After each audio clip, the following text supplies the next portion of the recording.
Hey guys, I'm Lindsay Jane, and this is the Solarpunk Scene. Welcome to the very first Solarpunk book report. Yay!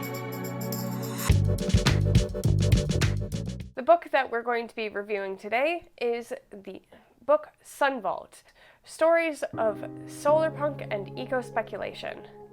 Honestly, when I read this book, I wasn't in a super great place. I was dealing with a lot of turmoil. My grandmother was passing, and I read this while I was on the way to go and say goodbye to her. This book, in its own way, helped me go and get through my own turmoil and help me deal with loss. And it helped me process things through the kind of disparate themes that are present throughout this anthology. Solarpunk has optimism, but at the end of the day, what we are dealing with, the situation, is a sad thing. And not acknowledging that is a disservice. It is ignoring the past and giving even that a disservice. This book does have bright points, but it also has sad points. And it goes beyond the fluff of everything is good, and is willing to share weird stories. Sunvault focuses on the relationships of people caught up in great moments of unrest in relation to ongoing ecological disasters. Through a combination of technology, teamwork, and compassion, the people in these stories attempt to overcome the challenges that they face. Sunvault was published in 2017 by Upper Rubber Boot Books. In a quick breakdown, here's how we're going to be going over it. This review is going to be broken up into 3 parts. Each section will go over a handful of stories, poems, and artwork from the book. Let's get into the stories. The Boston Hearth Project. Hi Kim, I'm writing to ask a few questions about my application. I've written an answer for the question, when have you worked well as part of a team, but I'm concerned about the legal consequences it could have for certain people involved if information in it were made public.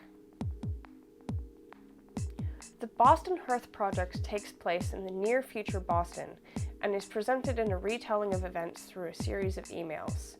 The protagonist, Andy Freeman, is applying for a job. Quick note, in the story, Andy is asked to be addressed as Z Zur, so that's how they will be addressed.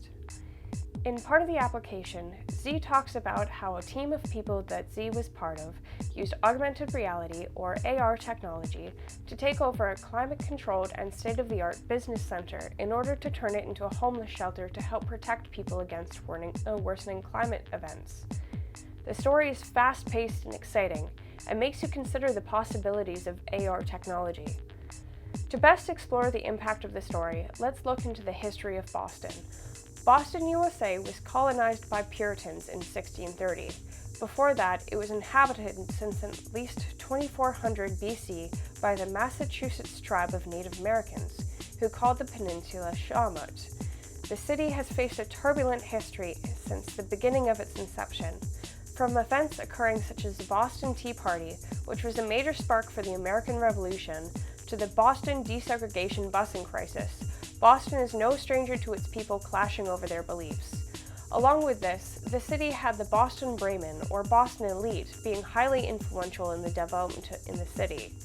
With the Boston Hearth Project, the story of a futuristic clash between those in need and the city's elite fits well into its history. Now let's explore AR together. Augmented reality is an interactive experience of a real-world environment where the objects that reside in the real world are enhanced or altered by computer-generated perceptual information. This experience was seamlessly interwoven with the physical world such that it is perceived as part of the real environment, whereas virtual reality completely replaces the user's real-world environment with a simulated one. Some fun examples of how AR is currently being used includes IKEA's mobile app, which places their furniture inside your home so you can plan what you want to get, and the well-known Pokemon Go app. However, there are some things that are less fun. This technology is also being experimented with by the US Army to help distinguish between enemies and friendly troops, as well as improve night vision. I dropped a countdown into her field of view. 3, 2, 1. She went over the railing and back under onto the second floor in a motion I didn't even really understand. The guard moved, 25%. I put a quiet notification on Juniper's display, a bright yellow word that took over the point of her eyes' focus for a split second, then faded and moved to the side. She flattened herself into the corner of the floor and wall, waiting for my signal. The Futuristic Business Center is a self-supported living building with a closed ecosystem, showing aspects of the renewable future that we strive for. However, it's been put in place by the elite of the city, and in the ensuing conflict is reclaimed by the Solarpunks for the sake of those in need. This selection from the story highlights the use of technology, their teamwork, and the tension of the ongoing action. Andy is sitting in a different location, while another team member, Juniper, breaks into the facility. Together, they use the AR to communicate about obstacles in the building to help disable the defenses within the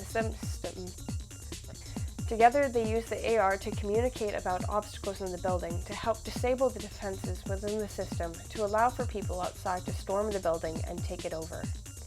It's a fantastic example of teamwork and using future technology to achieve goals in the struggles of inequality. I felt like the story overall had a well-rounded plot. You weren't left feeling like it ended abruptly, and afterwards the story felt like it had been a whirlwind adventure that you were let to know the secrets of. The only thing I'd really like to know from the story is whether or not Andy got the job. Have you read the story? What did you think? What do you think could be capable in the future with AR technology? And with that, let's move on. Time for some art. Sunvault has a number of different creation styles inside it, so let's take a look at some of the art. This is Hand Over the Future by Clara Ng.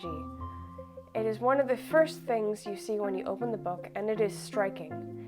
The juxtaposition of plants to technology with the strong gaze of the woman enforces the power of the message held within the artwork. I also love that despite the number of different plant species on the bottom, you can still identify certain species like wheat. The piece ties in the foundational sentiments within Solarpunk of marrying technology and nature in a beneficial relationship, as opposed to the current parasitic relationship that permeates today. The artwork being presented without context feels like something has been removed, where the viewer does not know how to relate to the piece on its own, leaving me with the impression it could be part of a larger narrative, but without the needed information to make that assumption. The artist is left muted, and we are left to our devices in comprehending the piece. I am left wanting to know more about it. Last Chance by Tyler Young. Last Chance by Tyler Young made me genuinely question my personal philosophy of truth. In the distant future, a teacher named Grace works with a group of students underground in what is presented as an inhospitable planet that humans have destroyed. The students are held captive due to this presentation of the world. The story presents how gray morality can be when it comes to truth and knowledge, and the lies we tell ourselves and others in order to shape our world. This is the second planet they have settled on after the demise of the Earth, the first being called Salvation, which they have destroyed. Their current planet is called Last Chance, aptly as this is their last chance for colonization and survival. At the age of 16, they learn the Earth above is a paradise. What is the morality of forcing children to live in these conditions for the sake of the planet? Earth's survivors recognized the new planet they found for what it was and named it Salvation. And for a few generations, they treated the planet accordingly. But when the ruin of Earth had faded from living memory and it was nothing more than a dry fact in a textbook, the colonists started to make exceptions, to take shortcuts for profit and comfort. And in the span of 400 years, they destroyed the Second Eden. It can never happen again, students. There are no more habitable planets within our reach. That's why our forefathers named this planet your home, Last Chance. How do you instill the necessity for caring for the environment around you? When does it fade from our consciousness? Where can we look to for guidance or inspiration on changing our mentality? These are all questions that this story raises for me. It is well known that the general pattern of most modern cultures is destructive. Would lying to people when they're young help them understand the consequences of such actions? I personally believe that no, it is not the best course of action. There are cultures that exist that have totally different viewpoints to how we treat our planet. The first examples that come to mind are the First Nations peoples and their indigenous cultures. In a statement released by the Assembly of First Nations, an organization based out of Canada, shares, Indigenous peoples are caretakers of Mother Earth and realize and respect her gifts of water, air, and fire. Everything is taken and used with the understanding that we take only what we need, and we must use great care and be aware of how we take and how much of it, so that future generations will not be put in peril.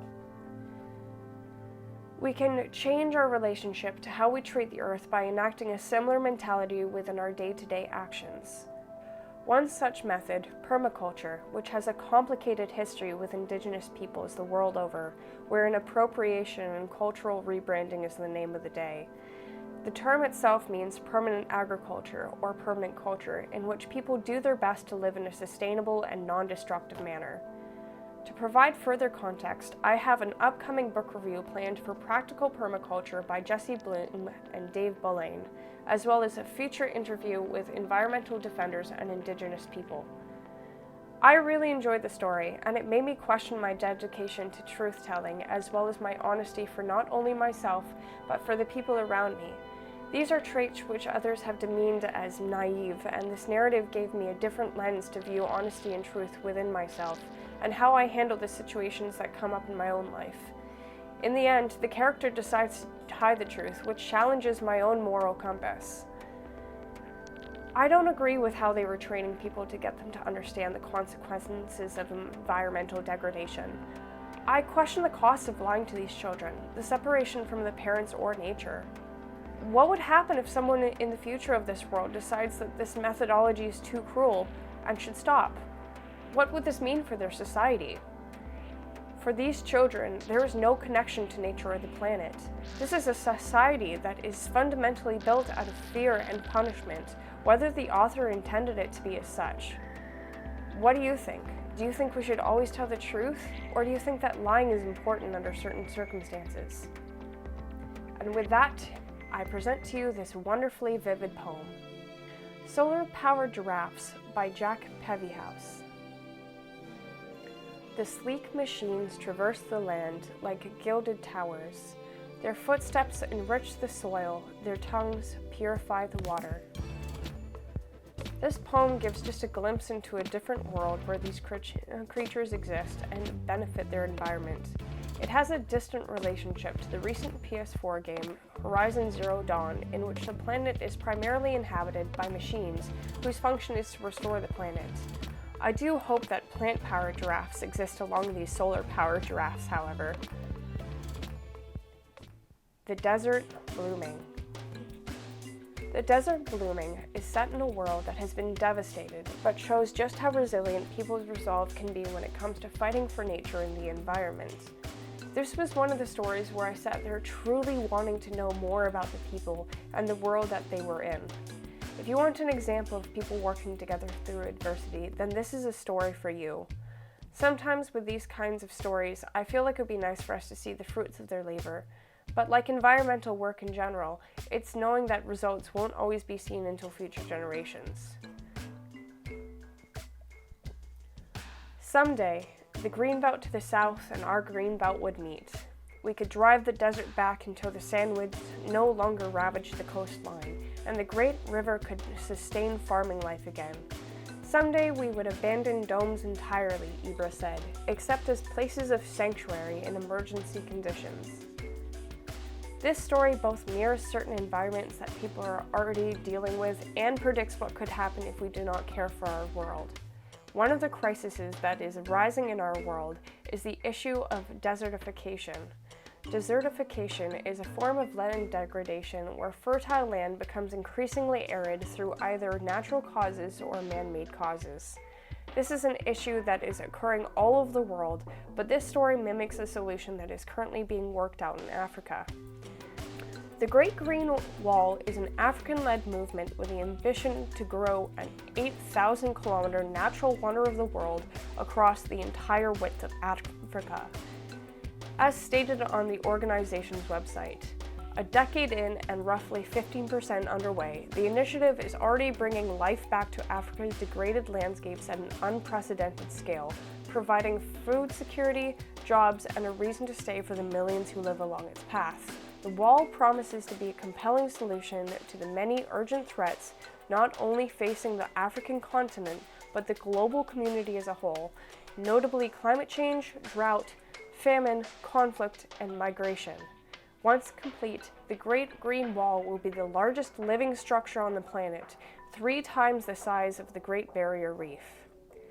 While this initiative is going on in our own world, in this futuristic story, the environment that they are dealing with is incredibly hostile. Luen, the protagonist, and other planters are having to work against acidic rain, scorching heat, and a pressing time limit to get the next round of plants in the ground. You can feel the tension building throughout the short story and see how well the team works and cares for each other despite their differences. The story is written with a clearly well-thought-out culture and environment behind it, with short sections setting up to let us know the differences between our world and this one. Things like Luen being a controversial hybrid that was genetically created, or how there's a difference between those born under the sun, sunborn, and dome-born.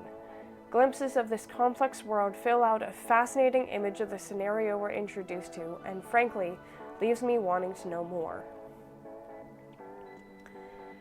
Each story was unique, giving a view into the author's take into the solarpunk theme with a hypothesis of how to deal with, and in some cases survive, those visions. As for the curation of the book, it felt disjointed, and I wish there was a more clear narrative throughout to hold together the disparate journeys in the presentation of Solarpunk. This video is part 1 of a 3-part series in my review of Sunvault. With the multitude of works within it, I felt like it was only fair to go and break it up to actually be able to properly focus on different creations within it. Have you read Sunvault? Do you think you'll be giving it a try after this video? I've started a Patreon and a Buy Me a Coffee. If you'd like to support my work and the continued exploration of Solarpunk, then check out the links below. Have a great day and join me next time in Sunvault Review 2, Electric Boogaloo.